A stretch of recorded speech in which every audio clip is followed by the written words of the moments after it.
കുറേ നാളായിട്ട് ഞാൻ തപ്പി നടക്കുന്നൊരു സാധനം കേട്ടോ ഇത്. എനിക്ക് എവിടെയും കിട്ടിയിട്ടുണ്ടായിരുന്നില്ല. നഴ്സറിയിലൊന്നും ചെറിയ പ്ലാന്റ്സും ഇല്ല, പിന്നെ ഉള്ള പ്ലാന്റ്സിനൊക്കെ ഭയങ്കര എക്സ്പെൻസീവ് ആയിരുന്നു. എന്തായാലും ഒരു ഫാമിലി ഫംഗ്ഷന് പോയപ്പോൾ തൊട്ടടുത്തൊരു വീട്ടിലുണ്ടായിരുന്നു ഈ ഒരു പ്ലാന്റ്. അപ്പോൾ തന്നെ ഞാൻ പിച്ചി എടുത്തിട്ടുണ്ടായിരുന്നു. ഈ ഒരു പ്ലാന്റ് കാണാൻ തന്നെ നല്ല ഭംഗിയാട്ടോ, ഇതിൻ്റെ ലീഫൊക്കെ. ഇനി ഇത് നമുക്ക് സെറ്റാക്കി കൊടുക്കണം. ഈ ഒരു ടൂൾസൊക്കെ ഞാൻ മീഷോന്ന് വാങ്ങിച്ചിട്ടുണ്ടായിരുന്നതാണ്. നമ്മുടെ ഗാർഡൻ ടൂള് നല്ല വിലക്കുറവാട്ടോ. 150 രൂപയ്ക്കും അകത്തൊക്കെ ഉണ്ടായിരുന്നുള്ളൂ ഞാനിത് വാങ്ങിക്കുമ്പോഴുള്ള പ്രൈസ്. പോട്ടി മിക്സൊക്കെ സെറ്റാക്കി എടുത്തിട്ടുണ്ട്. കുറച്ച് ചകിരിച്ചോറും ഒക്കെ ആഡ് ചെയ്തിട്ടുണ്ട് കേട്ടോ. പിന്നെ ചെറിയ ചട്ടി ഉണ്ടായിരുന്നില്ല, അതുകൊണ്ട് വലിയ ചട്ടിയിൽ തന്നെ ഞാൻ തൽക്കാലത്തേക്ക് പോട്ടി മിക്സും കാര്യങ്ങളൊക്കെ ആഡ് ചെയ്ത് ആ ചെടി നട്ടു കൊടുത്തിട്ടുണ്ട്. ഡയറക്റ്റ് സൺലൈറ്റും കാര്യങ്ങളൊന്നും വേണ്ടാത്ത ചെടിയാട്ടോ. ഏതെങ്കിലും ഷെയ്ഡിലൊക്കെ വെച്ച് വളർത്താൻ പറ്റിയ ചെടിയാണ്.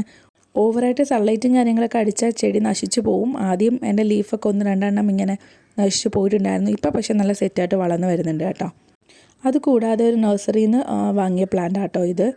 യെസ്റ്റർഡേ ടുഡേ ടുമാറോ എന്ന് പറയുന്ന പ്ലാന്റ്. ഇതിനകത്തൊരു ചെറിയ പൂവൊക്കെ വന്നിട്ടുണ്ട്. അപ്പോൾ ഇത് കുറച്ച് ദിവസമായി ഇങ്ങനെ ഇരിക്കുന്നു. അതും ഒന്ന് മാറ്റി നട്ട് കൊടുക്കാമെന്ന് വിചാരിച്ചു. 3 കളറിലെ ഫ്ലവർ ആട്ടോ ഇതിനകത്ത് വരിക. നല്ല ഭംഗിയുണ്ടായിരുന്നു, നല്ല ഫ്ലവറിങ് ആയിട്ടൊക്കെ നിൽക്കുന്നത് കാണാനായിട്ട്. അതുപോലെ നല്ല മണവുമാണ് പൂവിന്.